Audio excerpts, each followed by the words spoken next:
I could probably start. I don't know if you're sorting out issues at the moment, Save. It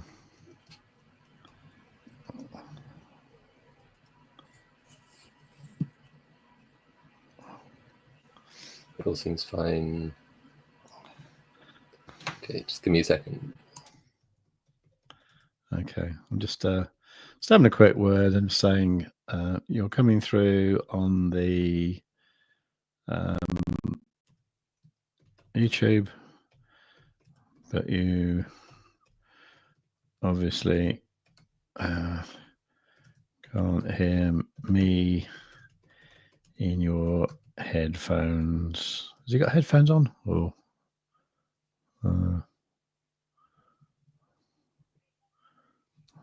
okay.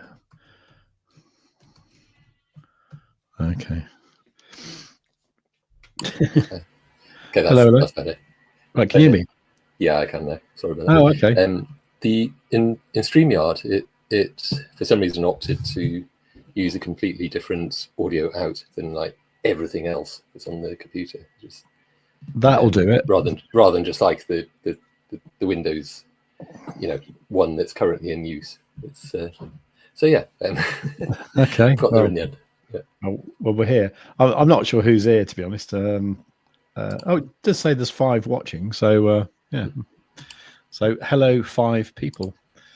Whoever you are, please say hello or something. Anyway, so you all good now? Yeah, I think so. I've got these giant, oversized Princess Leia type headphones on at the moment. Oh yeah. And it's very hot. It's too hot to be wearing. It's like to be like insulating your ears and half your head. Yeah, I know what you mean. Yeah, it's a very warm day. Yeah. So what are your headphones connected to? Just they're connected to a FIO DAC, which I find to be exceptionally good. To be honest, it's to get like super duper like hi-fi, lossless sound and all those kinds of good things. Right. So if not that I particularly listen to music a lot of the time. I'm not exactly an audio buff, audiophile even. But hey, if I'm going to hear sounds, they may as well be good sounds. Okay, cool, excellent. So Stone, I've not seen you before. Pops is here, brother. Was that anyone you know? Nope. No? Okay. Hello. Well, hello, Stone. Okay. Anyway, hello, Math. How you doing? You all right? Yeah, good. Thank you. Yeah.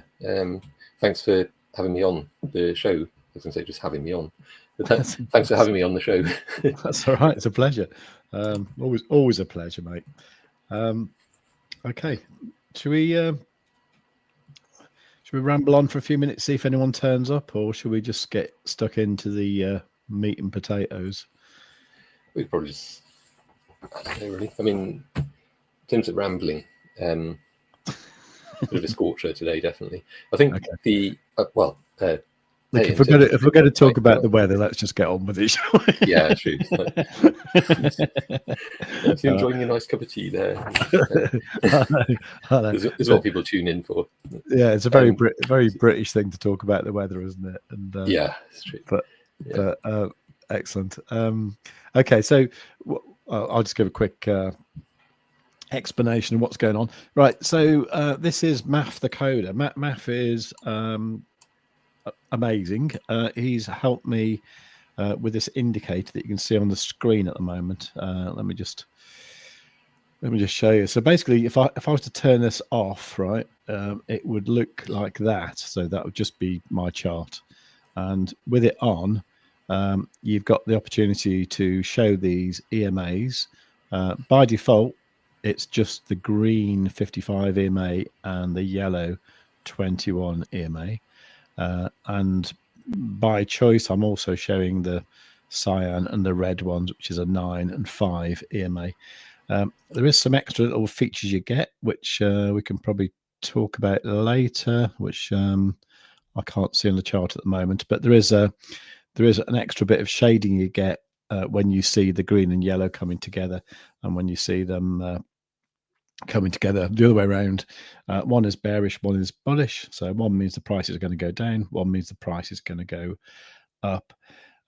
Anyway, that's what we got there. The original part of the indicator, though, was where all the magic is this momentum oscillator down here, which originally looked like a complete mess of like multicolored lines. It was very hard to read and all that, and Math redesigned the way it looked completely and produced this like beautiful thing that we call the convergence band, which is basically where you got these exponent. No, they're not. They're stochastic lines from different time frames that all like converge and diverge. And what we found is that when they sort of squeeze up together in the extremes, either below the 20% line or above the 80% line, wonderful things start to happen. Like, for example, let me just look at this on a bigger time frame. So, for example, like on the, why am I looking at Ethereum? Well, let's just go to Bitcoin because I know what I'm doing there. I'm looking at Bitcoin because I've got a Bitcoin trade. Looking at Ethereum because I've got an Ethereum trade on at the moment. But the sort of thing we see is, for example, this green background here that appears at a low, and then like another one here that calls like the turning point of the price action, if you like, rather beautifully, and yeah, all sorts of good things are happening. Okay, so that is the indicator. The indicator is free. If you want to get it, you can just go to savewith.crypto.org/QR, and that will actually redirect to the page on TradingView that is called Quad Rotation Stochastic, which was the original name for it. I can't change that name, unfortunately, on this page, but we are referring to the actual indicator as Quadzilla, a bit like Godzilla, but with the word quad in it, Quadzilla. And it is. I think if you search for Quadzilla, it comes up, doesn't it? Oh, does it? Oh, okay. Or even just quad. I think it. Oh, really? Okay, that's brilliant. Okay, it didn't the other day, which is why why I was. Let's have a quick look. Because I'll be very excited. It's in the description, isn't it? It is, yeah. And I've also. Oh no, maybe. Oh yeah, yeah. Look at that. Oh, brilliant. Okay. Right. It'd be so good if I could change that. But apparently what it is the actual page I've created for the indicator is called Quad Rotation Stochastic. And even though the indicator is now called Quadzilla, that page will always be called Quad Rotation Stochastic, which is really annoying. So if the name had a typo, then that would be it forever a typo. Well, yeah, the only thing you could do is just sort of get rid of it and then bring it back. But I don't want to do that because obviously the thing is at the moment, well, obviously this page is in search engines. It's within TradingView's own search thingy, and also we've got 167. I think they call these boosts, but they're actually they're like kind of likes. We've got 167 likes, which is really nice, and we've got a little bit of discussion going on with 20 or so comments there, and that all like adds to the validity of the thing. So I think for the time being, it's going to be like that. The only other way to do it would be to if I unpublished it, which I must admit I don't know how to do actually. But if I was to publish it and then republish it, I mean. I suppose one day it might make sense to do that, but at the moment I'm a little bit dubious about it because it was a little bit difficult to get it to stay searchable in TradingView just because of the way it works and the way they kind of police it. Because what they don't really want, they don't want people coming along getting a open source script and then copying it and then claiming it to be their own. So they want to see stuff that's unique and they want to see stuff that's got a good explanation to it and etc. So that's the kind of way it's going, really. It's difficult to know exactly what the criteria are sometimes until after they've rejected the thing or banned it or whatever. Yeah. I'm following vague reasons. Yeah, I mean, part of me is thinking actually, if I was going to if we were going to do this, it would be better to do it now rather than when we've got like 5,000 likes on it. You know what I mean? Which is the ambition. Well, yeah, it kind of is really. I want this to be the go-to indicator as soon as you think about opening a trade. Really, that'd be great, wouldn't it? So I don't know. Maybe we ought to think about that. But yeah, I mean, obviously the deeper into it we get, then I don't know. Well, let's have a think about it anyway. But if anyone's got any ideas in the in the chat, that'd be good. Stone there is saying, is it an Elliott wave? No, it isn't.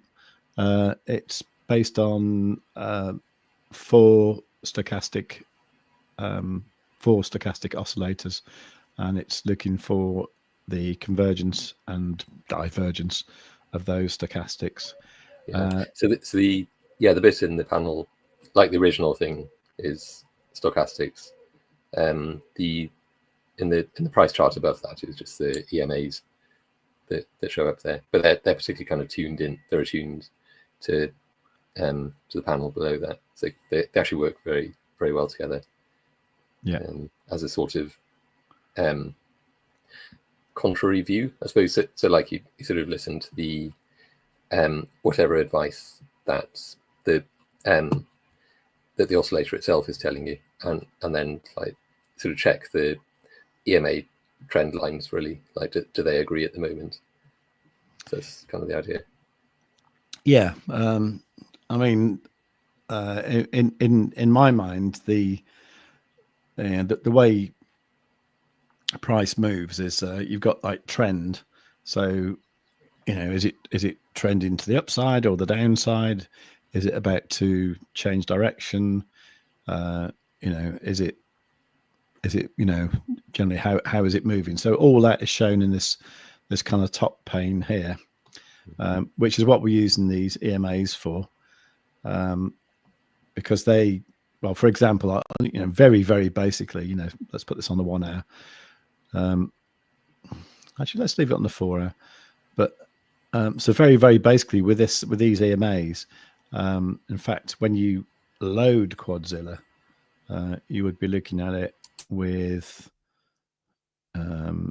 by default it doesn't have that one checked and it doesn't have that one checked, so that's not right. Let's do that. Maybe set it to the defaults, perhaps. That's probably an extremely good idea, actually. So reset settings. There you go. Great. Why didn't I think of doing that?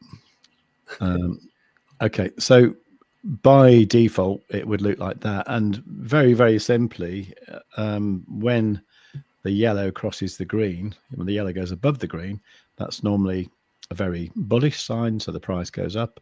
And when the price crosses the other way, so for example here, where the yellow crosses under the green, that is normally a bearish sign and the price goes down. And that is like a super easy way to spot trend. I mean, the old way of spotting trend would be to look for, you've got a high there, got a higher high there, higher high there, higher high there. Oh, and then you get a lower high. Okay, and then you get a kind of confirmation on the way down, because the next high will be lower again, and then you also got the sort of lower lows going down there as well. So that's how you spot a change in trend traditionally, by looking for the change of highs and lows. But with the EMAs, it just makes it super easy because you can see exactly what they're doing, the yellow and the green. So that is the trend, which I think is probably the most the most kind of powerful bit of price movement.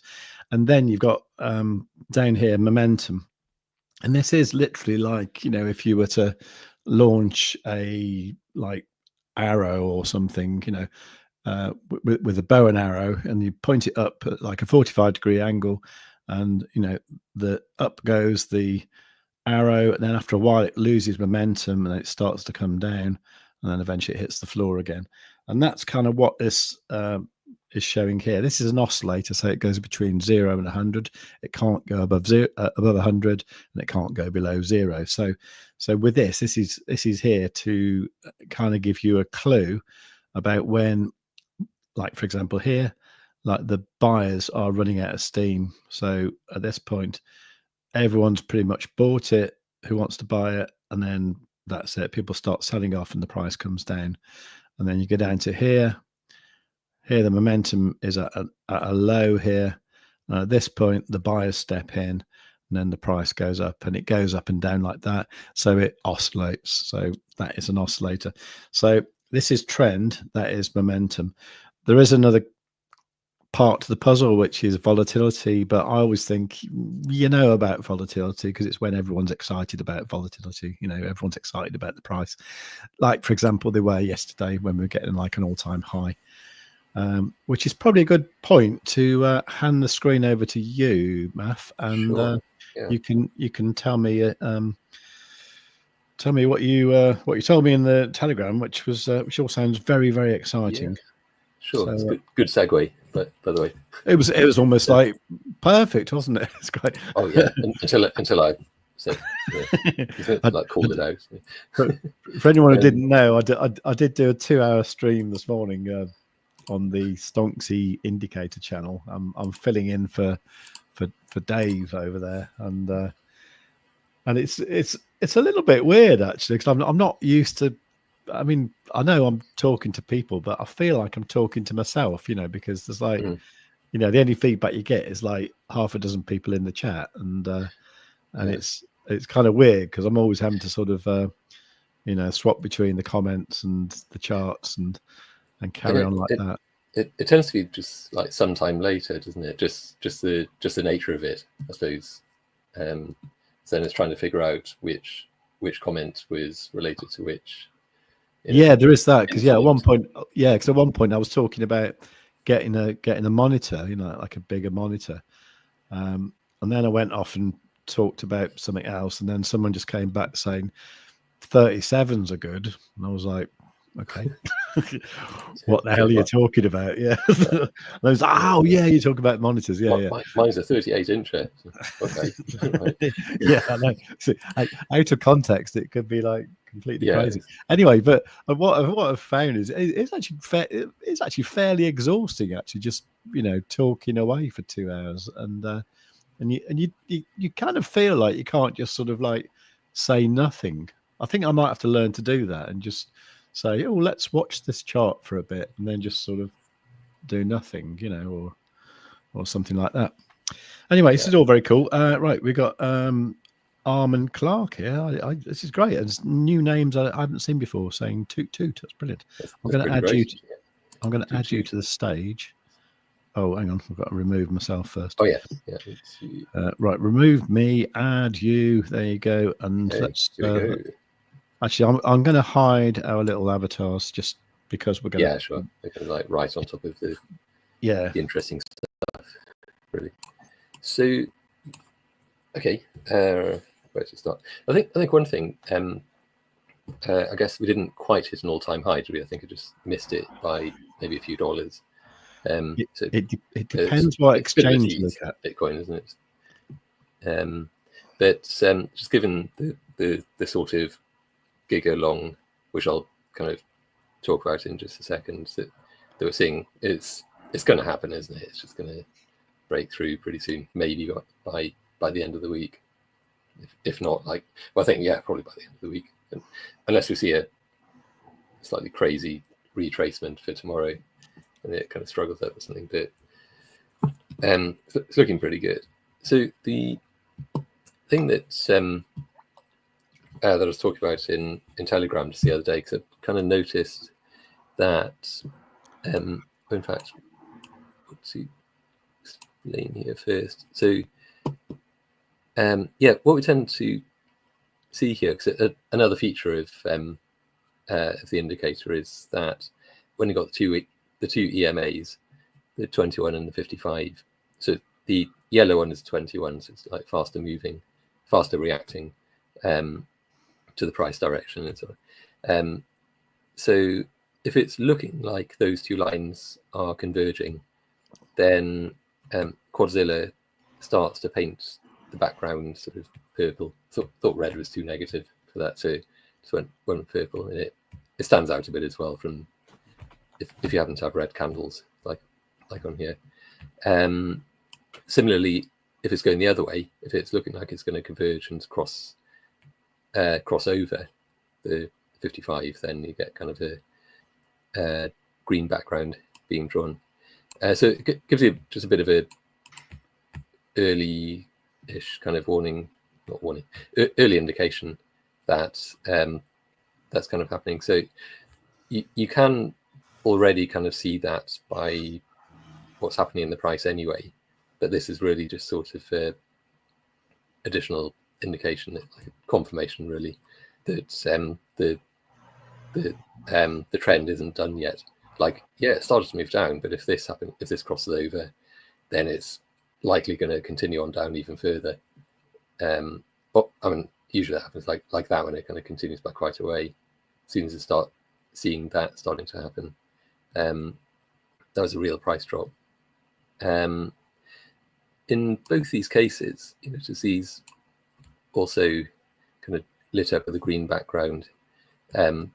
So it's sort of, it's like they're contradicting each other. And this is really the value of using the trend and the momentum together.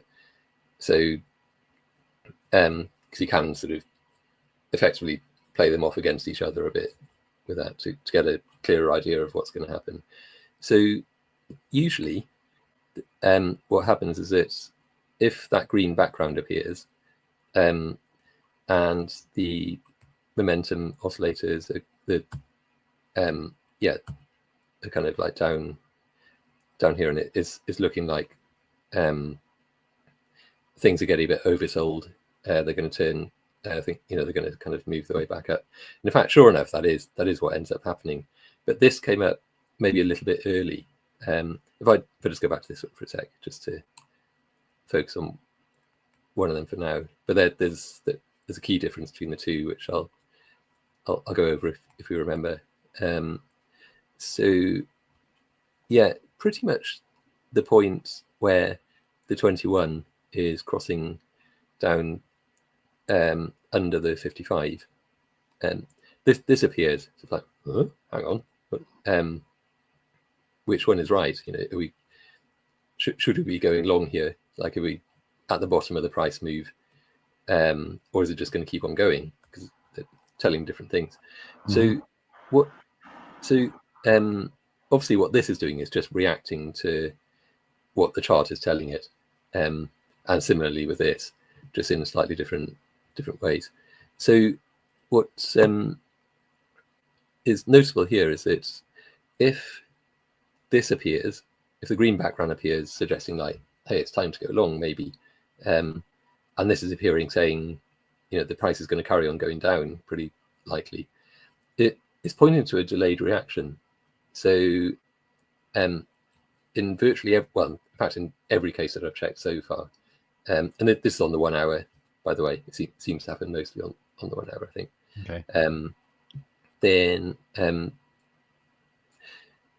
so you get a small move upwards, and then the price comes back down because it's just continuing this trend. And in fact the move upwards is kind of all of that, and then the price comes down, and then the real move begins, and that's kind of what then turned into the giga long, up to almost the all-time high, and it might well continue to the all-time high.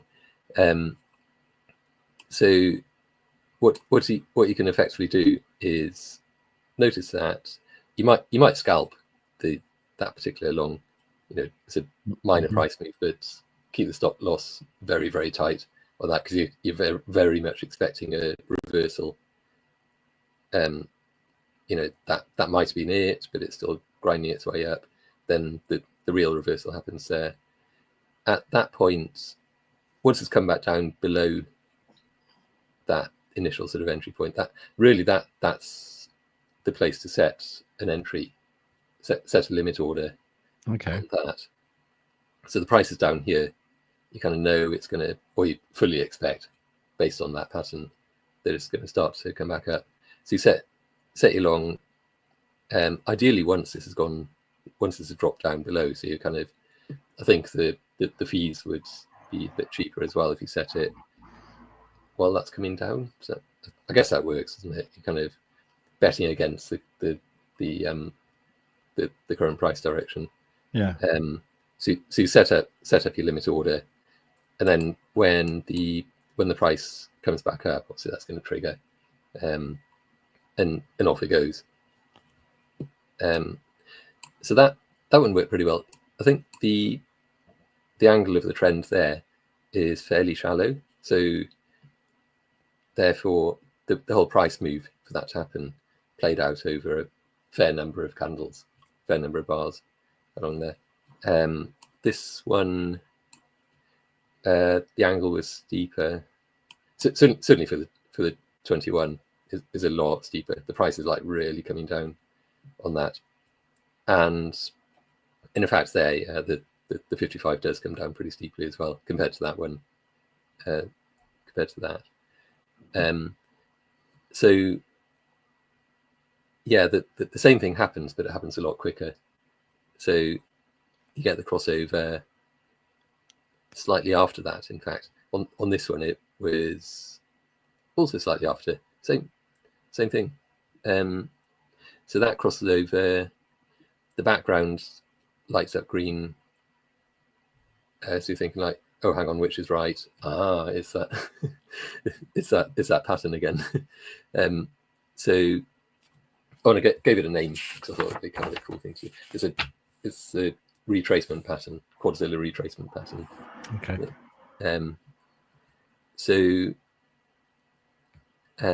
Yeah, that happens, but as I was saying, it happens more quickly. So you get the small move up that happens actually on that same hour. Then the kind of continuation down. So this succeeds. So like, I think if the trend is steep, then you may not want to particularly scalp that long because it's going to be a bit dicey. You'd expect it to retrace and just continue the trend quite quickly. But same sort of thing. As soon as the prices drop down below, really the point where the background went green, even just maybe drop down below the open close maybe of the green. Maybe it's low. Once it dropped down below the low of that green candle, then you could put in your limit order, and in this case it comes back up again pretty quickly because it was all happening quickly there, just sharp price moves. Okay. There was, I think, an example in the other direction as well, just to show that. I mean, here, obviously not happening there because there's no red or green for that. But here, yeah, this sharp move upwards is really that first one. I think the background goes red. This is kind of a slightly less confident go short because it's quite faint. So the shading's slightly different on that. It's because like not quite everything is in place for this to show the more vibrant kind of do it, which I think becomes more true up there. So in this one, the price where did it happen? Yeah, crossed over up. Crossed up, crossed over. So at that point, background's red. In fact, the next one also. You could view it from that one because it's happening steeply. So you kind of get the. In fact, to be honest, it already happened by that stage. You kind of got the price coming down. The match that. but then yeah, it just carried on up. I think I'm probably getting my ups and downs mixed up a bit there, but it's essentially the same pattern. And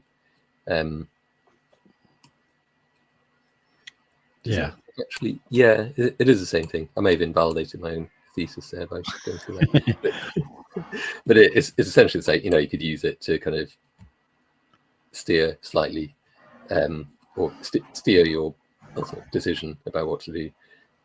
Maybe the actual short. The idea, anyway. Yeah, that's yeah, well spotted. Just thinking that the actual short scenario might not be quite as relevant at the moment because you know, the trend has been upwards for quite a while, isn't it? Really, I would say probably right. Actually, yeah. Yeah. But yeah, that's yeah. So okay, so if you see the purple convergence, and then something to the contrary, like a green background, then wait for the next big red candle, and ideally catch the bottom of that, or go for the start of the green candle that was above the green background, something like that, isn't it? Yeah, essentially. I think the main part of it then is just like setting the limit order. I guess if you're confident that the price is going to come back up, then try and catch the low. But probably for the confirmation of it, you could set the limit order kind of roundabout where the price was before that. That can really, retracement, but really kind of continuation of that downward trend. And the price there was kind of there. So you set your limit order. So as soon as the price had dropped below that, you can just kind of set the limit order to go long. And then it obviously comes back round and catches it then. Okay. So I'm just looking back in the past to see if I can see what else I can see. Yeah. Be interesting to see it happening on other time frames as well. Have you spotted one that's I'm just looking around about the 17th of June. Just trying to work. Is that still on the 1 hour? Yeah. Is that on the 17th of June? Okay. Oh, this one. Yeah, so we got the purple convergence. That probably counts because it happens a little bit afterwards, doesn't it? Sorry, you're going to say? No, I was going to say that the weird thing about that one is the so you got the green background, and it did actually shoot up quite a bit then, but then it did come down again, didn't it? But not exactly a short while after that. Was actually quite a lot later, wasn't it? Yeah. But there again, that was quite a severe dump, wasn't it? Yeah, it's was there something news based on that date? Or do you think that's just pure? Probably, yeah. You know, just price move, pure TA sort of thing. I'm not sure. But yeah, so probably the thing to bear in mind is that, you know, if it is coming down like that and you do see the green background, then probably you don't need to be too hasty about you know. Because in fact that did work its way down quite a bit. I think it's really when the background goes green pretty much at the point or maybe at most the next bar on from the cross under. Then so I think maybe by the time it gets to that one, it's kind of it's really reacting to this down here now. You see what I mean? Yeah. It's and by that stage the ease has kind of started to. I mean, it kind of started to level out a bit. Actually, there's one on the 12th of June that's actually got the green background right in the middle of the purple convergence. Yeah. So I was going to say just very quickly on that one. So that, to be fair, that green background does kind of catch that long. Was it about there? So 2% long. Which is from there. Yeah, it'd actually be from here, wouldn't it? From that one. 1.7%. And I guess it's kind of confirmed a bit by the the stochastics kind of being in agreement on there. So that's actually quite a nice move. It's just that it didn't go very far. It did that. So I'd say that's not quite the retracement pattern, but almost. Yeah. Okay. So we've got Kaz here saying, isn't it like enter when we see the RSI line turn up, so like creates a V shape in the white part?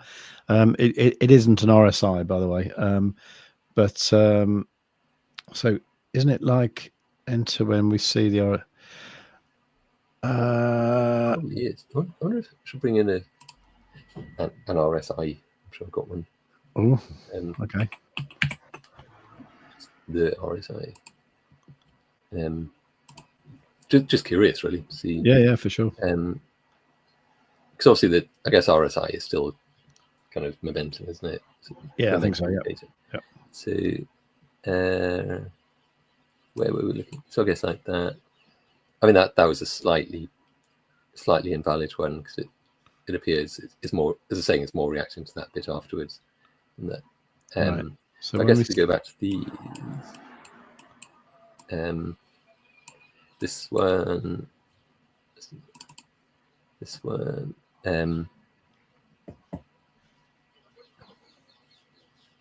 so that creates a V shape in the white part.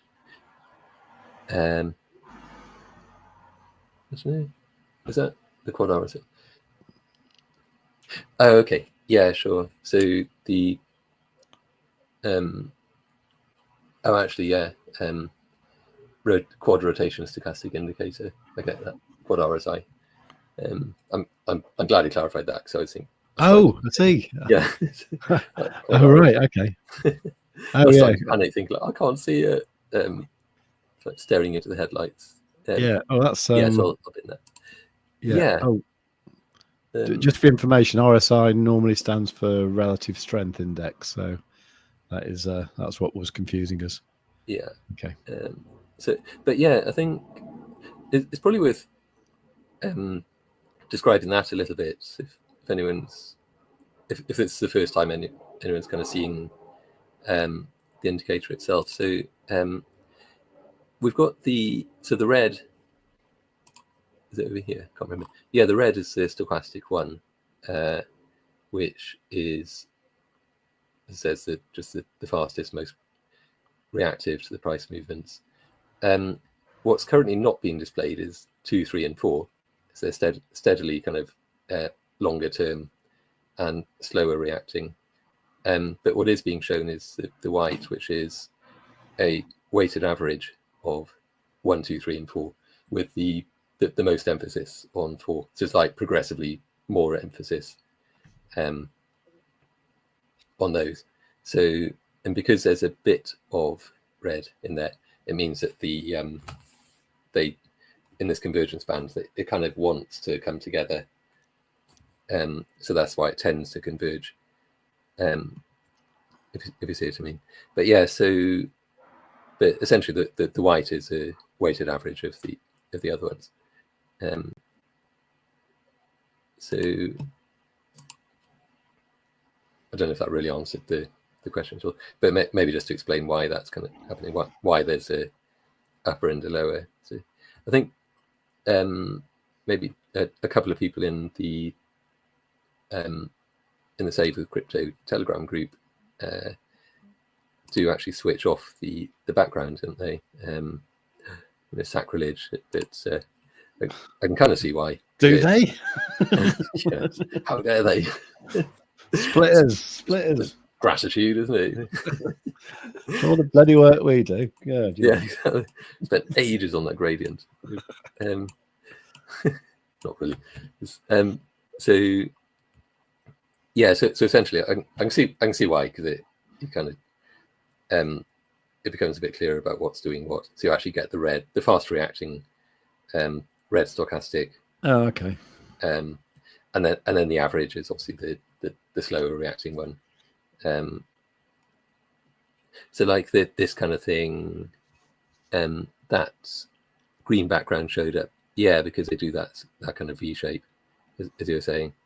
And in fact, yeah, you notice that the red has come down below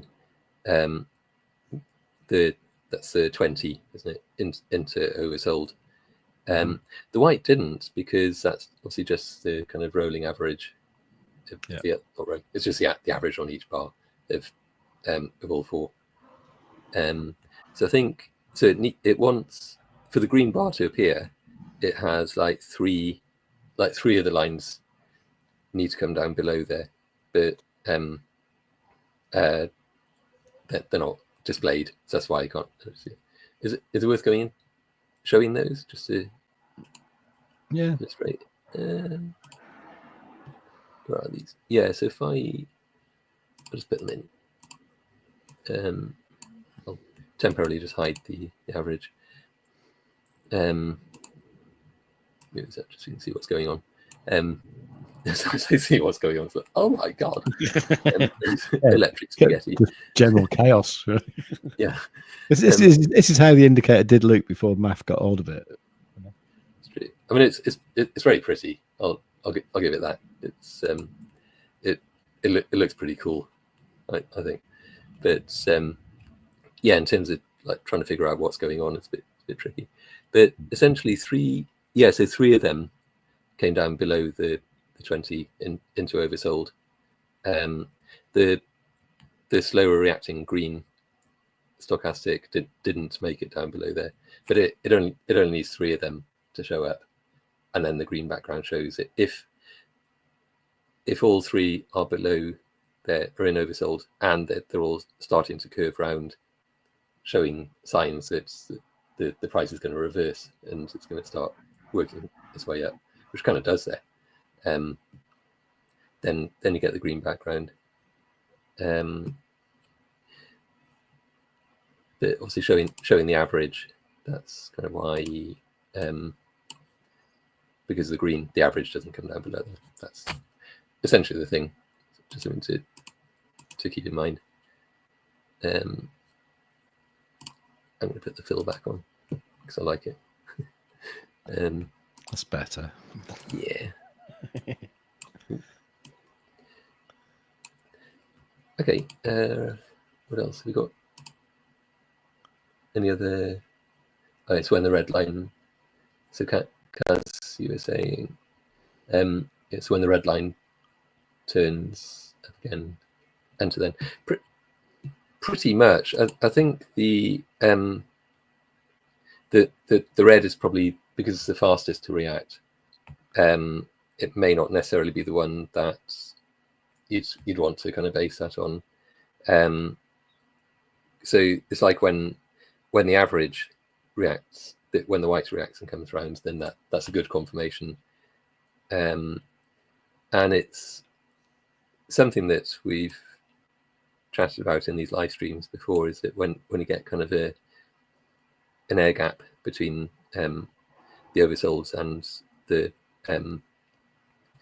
convergence, what we're calling the convergence band itself, then that's a pretty strong signal, because it really does tend to be. I'll just scroll past some examples there. Okay, so that's a good indication that things are about to change, because see that again. You can kind of see there that we've got the air gap. Both of them are kind of turning around. On this one, it wasn't quite such a great indication, because the red reacted, but the white hadn't actually quite come round just yet. It did there in the next one. So I think in there, if you kind of waited a bit, this is kind of warning that there's maybe a little bit more downside to come. So maybe don't go long just yet. And then eventually that there. Yeah. So yeah. Okay. What else? So, Bitcoin's having a bit of a pump, actually. Oh, is it? Yeah. A little bit. Ooh, go. It's get above there, that'd be pretty great. So, I mean, interestingly, at the moment, the quad indicator is kind of entering into overbought, isn't it? But that might not mean anything. It's still, you can go all the way up to it can, yeah, pretty much. Right. It might even carry on. It might just be everything is just so hyper bullish at the moment that that it just say stuck on 100 in the horizontal line while Bitcoin's price is rocketing. Yeah. We can hope. So yeah, probably if we look at maybe like different time frames. Yeah, I mean, what's interesting on here actually is just kind of notice that. So this is the Bitcoin US dollar index, kind of based on kind of all or most of the big exchanges, I guess. Yeah. This one is Blofin, the Blofin exchange, and that does tend to be slightly behind that one. Just wondering if there's an arbitrage kind of opportunity there potentially.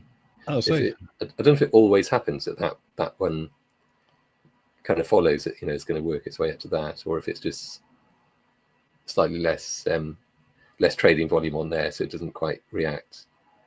Maybe it never gets up to that level, but I guess it depends. So which one wins? The Blofin? Well, yeah. So this one is the index spot index, I guess. And is it spot index? I don't know. It's just index. I don't actually know, to be honest. Actually, yeah, no, I don't know the answer to that. Sure. But yeah, this one, so it's perpetual futures on or perpetual swaps, even on Blofin. But it kind of it does drag along behind. I mean, on CME, it's even higher, isn't it?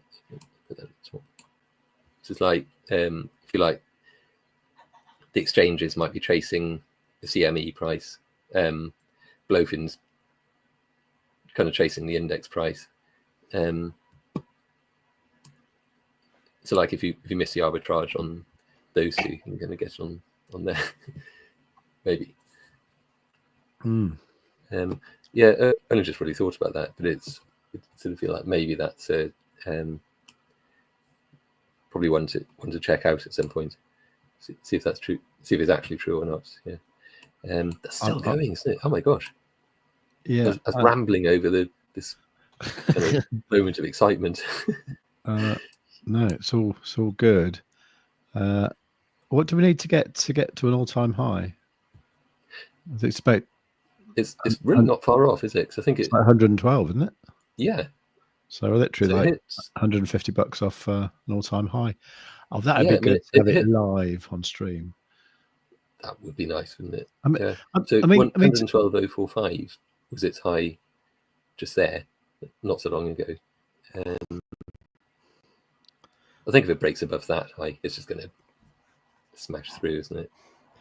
Yeah. Did you see what I was talking about earlier on? If you look at the Bitcoin Euro chart, Bitcoin in Euro. fact, the last all-time high was actually in January, because basically the price of the dollar's like devalued so much. On any in particular? What is any? Coinbase. I just went for the top one, yeah. Yeah. And so we go to the, I guess, weekly. Yeah. Yeah. And you see, was that January where the all-time high was? Oh, these are previous years, aren't they? Just maybe weekly was a bit much. Right. So where 2025?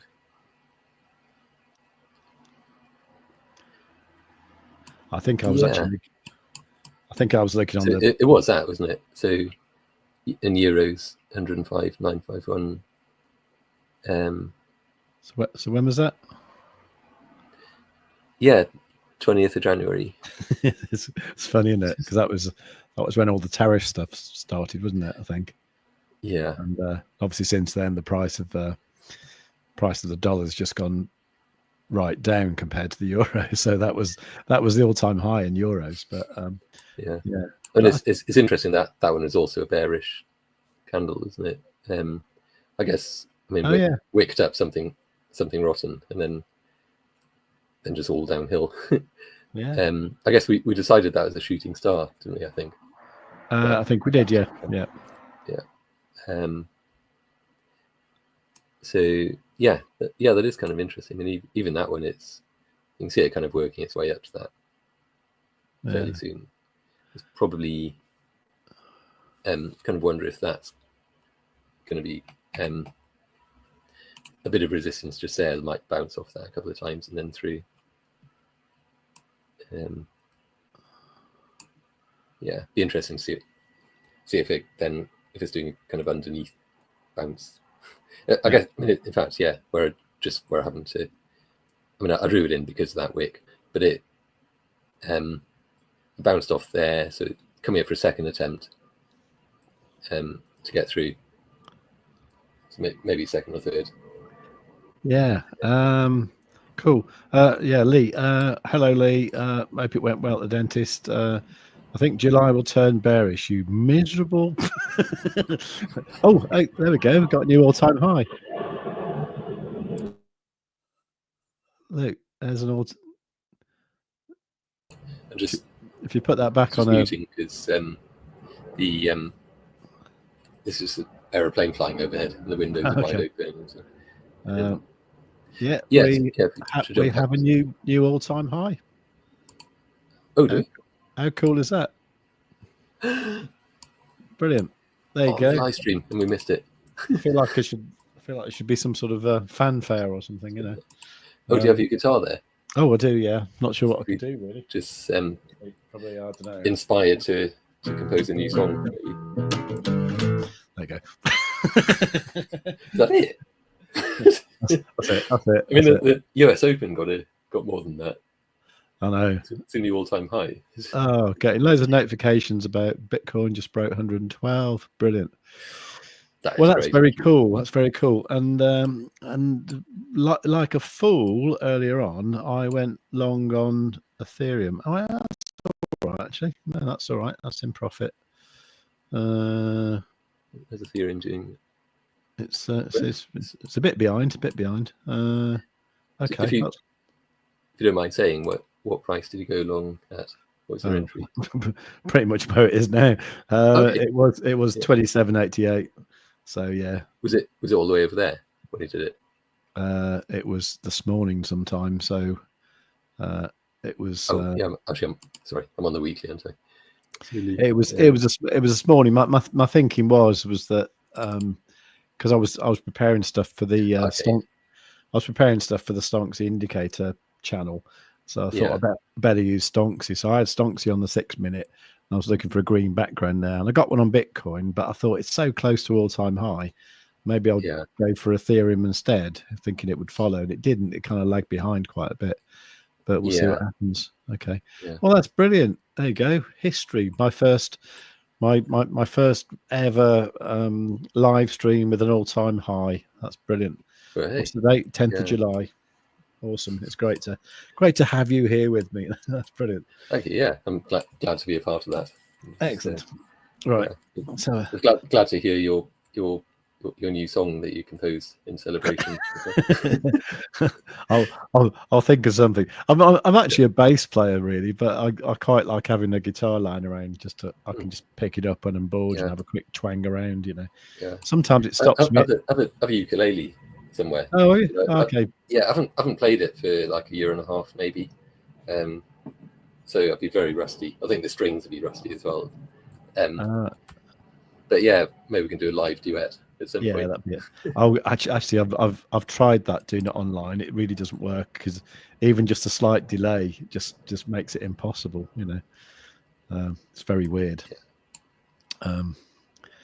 But yeah, both my daughters play ukulele actually, and okay. Yeah. And I've learned a few chords and stuff on it, and I must admit it's a really nice instrument actually. I like it. It's good. Yeah, and, I just started learning it because I thought it'd be a easy guitar because there's obviously not as many strings. Okay. Because doesn't a guitar have more strings than you've got fingers? It depends how many.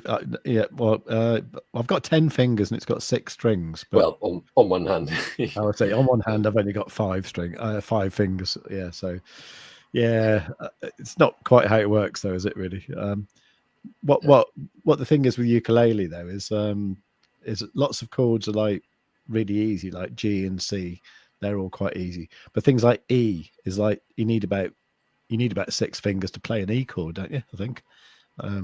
Yeah, true. I mean, by that stage, I just kind of mash things a bit and hope no one notices. Okay, that's brilliant. Right. Is there anything particular you wanted to talk about, or let's just have a look at the comments. Because I might have to go and attend to me trades and see what's going. Lowell SWC bull trap coming. Yeah, possibly, but I don't know. I think everyone's trying to go short now, aren't they? So what's going to happen? SWC, are you going to start putting your trade into your trading group soon? I suppose I could, but to be honest, I think there's better traders in there than me. I know I am Dawes, Adam. He's a very good trader. But yeah, it's the actually, yeah, today, Thursday, it's a bull moon. Is it a full moon? So there you go. It's the bull moon all-time high. So yeah, it does explain a lot. There you go. Explains why I'm feeling slightly mad at the moment, and and all that. Look at that! Oh my gosh! Yeah, that is going at some, isn't it? Oh, I got a nice one on ByBit here. This is good. So I mean, in terms of that giga long, if we had taken that, it would have been from came back down. So I guess it would have been say from there 107,954 ish. So it would have opened that. It would have triggered just there. Yeah, I mean 4.3% so far. Okay, so what we've shown here today, right, is how we could have caught that long. So basically, how we could have caught the falling knife. How could we use it here now to do the opposite? To try and decide when I should close my trade, for example. So that's kind of a good question. So I think because this is now going up into space, pretty much, isn't it? So we'd kind of we'd want to see. I mean, obviously that's well into overbought. I think actually if I switch on the extremes, so these are extreme times. So if we go extreme, put in extreme mode, which is basically 90 and 10, was what it was showing there. It's just 80 and 20. So we can now see, in fact, the red is starting to stretch up into extreme overbought, but the average just isn't really quite there yet. So I think once both of those start to curve round, you might actually then, in fact, you certainly would at that stage see a red background appear. The excuse me, sorry. You'd also kind of see the EMA trends just kind of starting to come around. If you actually saw those come around to the extent that 21 is kind of crossing down under the 55, then that's going to be a pretty sure sign that there's a reversal play. And honestly, I think when it happens, it's going to be pretty fast. I think it's going to be that sort of thing, isn't it? Just maybe even a bit more violent than that one. Yeah. But then like, is that where's it going to come down to? Because it'll kind of violently work its like zigzag its way down to somewhere pretty rapidly. I think if we went on to a higher time frame, for it's very similar to be honest on the 4. Maybe that isn't a high enough time frame. Yeah, that's kind of a bit more like it. So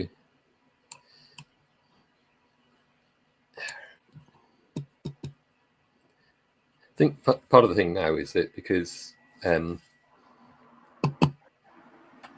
it's going into uncharted territory, it's taken off. So the indicator like Quadzilla is now kind of it's like a flight panel in an aeroplane, rather than just like navigating your car up and down charted hills. It's kind of using the altimeter and the wind speed and direction and things like that now.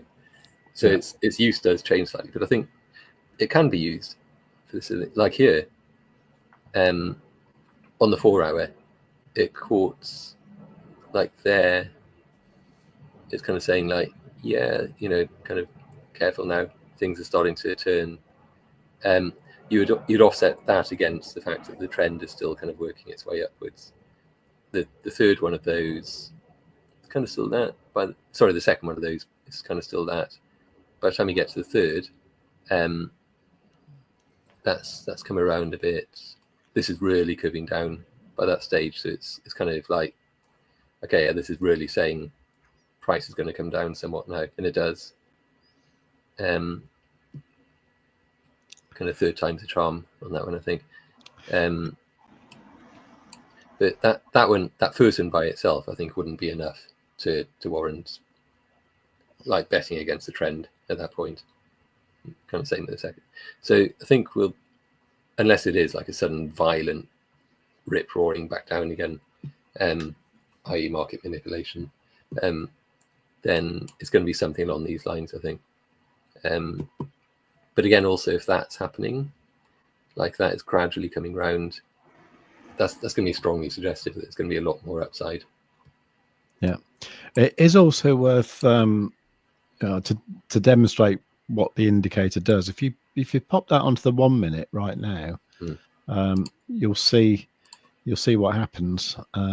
So what we got here is these little green triangles appearing. So what this is saying is that at the moment the asset is overbought, so the buyers are running it. So the buyers are running out of steam. However, the little green triangles means that, however, the price is still going up.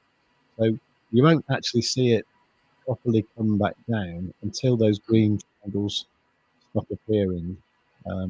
It's also, it might, at this point, if you are trying to catch the top, it might be worth, looking at that on the 1 minute and looking for those little green triangles. Lee is saying, can we look at Sol? To be honest, Bitcoin's too exciting, but if you want, we can look at Sol, I suppose. Do you want to look at Solana? Oh yeah, sure. Yeah. Okay. Just a quick thing about that. Actually, where is Sol? It's right 158. Ooh, it's come up quite a bit. So it's also worth mentioning about this trend shield is about it changes shade. So as it starts to fade out, become a bit less vibrant, that means that it's kind of, that upward trend that it's warning about. Like don't go short just yet because things are still, on the up. As it starts to fade out, that's kind of a sign that you can think about getting into that. I mean, there it's really now saying, there's going to be a bit of a retracement. I think because it's only on the 1 minute, it's also not going to be not going to necessarily being a massive retracement. Also, because that doesn't really show up in the higher time frames, so that's going to be a kind of a zoomed in scalping move, I would think, if anything. But yeah, so on to Sol. Where did it go again? I've just been chucking new things into the watch list, so things aren't where, like, muscle memory kind of automatically goes to on that. Yeah. If I just bring that back to the 1 hour. This is it's a similar kind of chart, really, isn't it? It's like, yeah. Actually, I'll delete all my kind of random scribblings on that one. You've been busy, haven't you? 31 drawings. Oh, yeah. This actually seems, it's eminently more tradable, I would think, than Bitcoin. I mean, Bitcoin is like it's like go long, otherwise what the hell are you thinking? Yeah. It's fine. Yeah. I'll go long. I'll make money. Whereas this one is a bit more kind of, it's got slightly more dynamic kind of ups and downs. Okay. Am I sounding like an expert, or am I just sounding like a? I don't know. You convinced me, mate. So I was going to look at a few. All right. Yeah. So yeah, Lee. I know you've been doing this stuff for that ETH smart contract. Good luck. It just scared the willies out of me, so I didn't get involved, to be honest. But if it's working for you, fantastic. Also, who's Al? Who's what? AI, but it's like yeah. Yeah. I'm so scared about clicking anything to do with a smart contract, and I don't know. Maybe because I'm old and get off my lawn. I've done it wrong too many times, so I'm just a little bit scared. It's just associate smart contracts a bit with like especially with AI. It's like AI has drained your wallet. Thanks. Yeah. They kind of it deems that humans are not worthy of having a positive balance in the Solana wallet, so in the Phantom wallet. So just I don't know. Yeah. Whatever. Yeah. So the thing is, Lee, is I'll be much happier for you when you've actually, whatever money you've made, if it is Ethereum or whatever, it'd be when you've actually got that and it's safely in your ledger or whatever, then I think I will admit that I was wrong and you were right. But at the moment, I just don't have that risk thing. I would rather gamble thousands on trading Bitcoin than click a link in a smart contract that just generates money. I don't know. That's just how I am. I'm not being critical, mate. Honestly, I'm not. I'm just saying that I don't have that risk appetite really.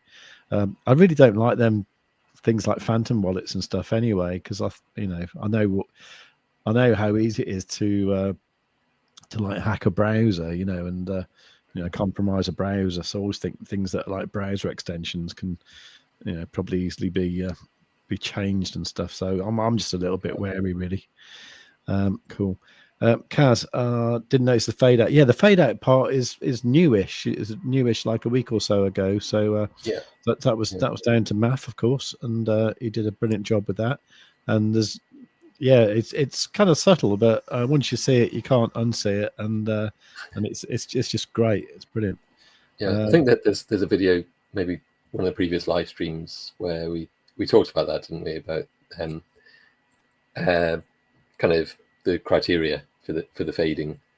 But in fact, is if you want to after the tooltips to check around it would be so it's the trend shield. So these two tooltips, they do tell you a bit more about it, and it's in the third paragraph. It just kind of describes it. So if you wanted to get in a bit earlier on the price move, so like once the trend shield has actually disappeared, it's maybe a bit late because the price move is already happening. But you can watch for these other things that it talks about as a way to get in early on that. So the fading out part is really just trying to incorporate some of what it's talking about there into the the indicator itself into the trend shield. Mm. So, but if you were curious about why it's, you know, what it's using to turn transparent, then it's described there. And similarly, just watch out for the same things essentially. Yeah. I must say you've done a brilliant job with the tooltips, and I think this indicator has the best tooltips I've ever seen in an indicator ever. They're just great. They're really great, and yeah, explainers and things. Yeah, so you can tell Math is a proper author, can't you? Because he writes proper English, and it all makes sense, and it's all good. Proper, like, and yeah, he writes well proper. It's true. Yeah, right and true. Yeah. It's I write or have written, I suppose. Well, it's not like a regular thing, but I write like IT books, things about like software design and agile processes. I'm not a great fan of agile, to be honest, but so it's like the sort of alt agile, maybe some way to look at it. Right, you've kind of lost. Yeah. You've lost me a little bit now. Actually, I probably to be honest, probably a topic for another day. No, I can't code my way out of a paper bag. So, as you can tell, Math is obviously very, very well read. Well read from where I'm from means you've been out in the sun too long. You know. Well, oh my God, that took me a while to get to the punchline, to understand it. Yeah. Okay. Oh, what's that doing? Oh, we're still on Solana, aren't we? I was thinking, why is that down there and not up there? It's on its way up there, isn't it? Do you think that's just a reaction to Bitcoin's move at the moment? I do, yeah. I mean, yeah. Everything's gone green now. Oh, this is nice. Look, this from Lee. I've seen hundreds of indicators over time. This is my favorite by far. Well done, guys. Thank you, Lee. That's really nice. That's really cool. Thank you. Appreciate that. I hope you're finding it beneficial as well. Yeah. Well, if you lose your money on that ETH smart contract thing, you might need it. No, I really hope you don't, actually. But yeah. When the AI robot invasion happens. Yeah. So you can do a bit of honest trading, you know, sort of. Yeah. I probably am gonna have to go fairly soon because my daughter's nagging me about something. I'm not sure what. I think it's to do with mounting a TV on a bedroom wall, actually, which I've been bribed into doing. We got anything else to cover before we go? I mean, to be honest, there's a bunch of stuff, but it's stuff that I think we could equally talk about in another video. Okay. All right. Well, let's do that at a later date, and brilliant. Okay. Well, thanks. Yeah, thanks very much, everyone who came along. Thank you, Lee, Kaz. Thank you, Slow Stroke. Yeah. Thank you. Who else we got? Thank you, Iad. Thank you, Arman. Thank you, Stone. And yeah, you've all been brilliant. Do click like on the way out, and we'll see you soon. All right. So please do give the live stream a like, and I'll see you on the channel. Make sure you are subscribed, and yeah,